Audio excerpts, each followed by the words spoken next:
Welcome back to Superior Sunrise. Joining me now is Birch, Negaard, and his son, Baze. Guys, thank you for being on. First of all, I think we want to shout out to Cade because it sounds like a lot of those guys kind of had a tough night, and we are just really thinking about them and hoping for the best outcome for them dealing with these wildfires.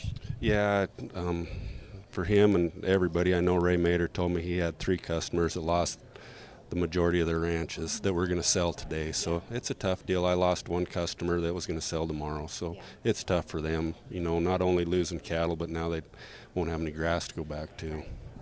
Well, we certainly still have a lot of work here to do today. You've got some customers you're going to work for. You've been going to work for all week. Tell me a little about some of the cattle you're repping today. So today they're a set of light calves from north of Hewlett, young couple, nice calves, and then the rest of ours sell tomorrow.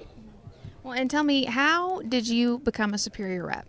You know, when I got done rodeoing, I wanted to kind of stay in the industry. I really enjoyed it, so I actually went to work for Thompson Livestock, and they kind of got me started in it. And you get to work with the greatest people in the industry.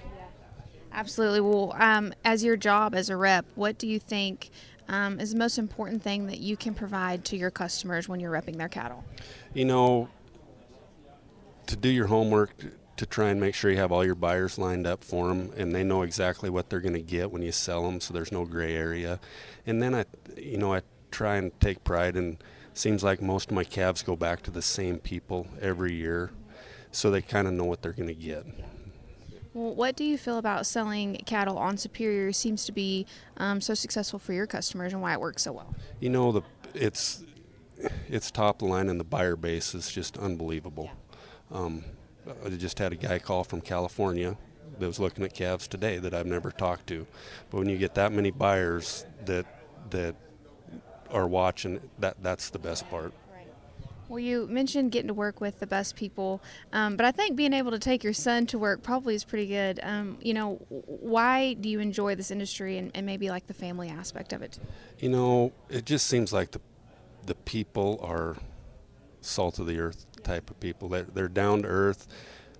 We just want to be left alone and do our job and raise our families, and if we can make some money doing it, great. And there's no better way to raise a family anywhere. Well, Baze, I think you get the award for the most sharp-dressed kid here. I want to know, how did you get out of school and get to come to the sale today? So this year I'm homeschooling, but I wanted to go with my dad. My mom apparently was staying home to feed the animals. Well, somebody's got to do it, you know. So tell me, what grade are you going to be in? Third Grade. And do you know what you want to be when you grow up yet? I want to pro rodeo or play basketball. All right. Well, we've got goals and big dreams, and that's awesome. Well, it sounds like if you were rodeoing, you've got probably a pretty good mentor there who can give you a few tips and tricks, it sounds like. Yes. Yeah. Well, thank you guys for being here so much. Good luck selling your cattle today. We're excited to watch them. Don't go anywhere. We have got more Superior Sunrise up next.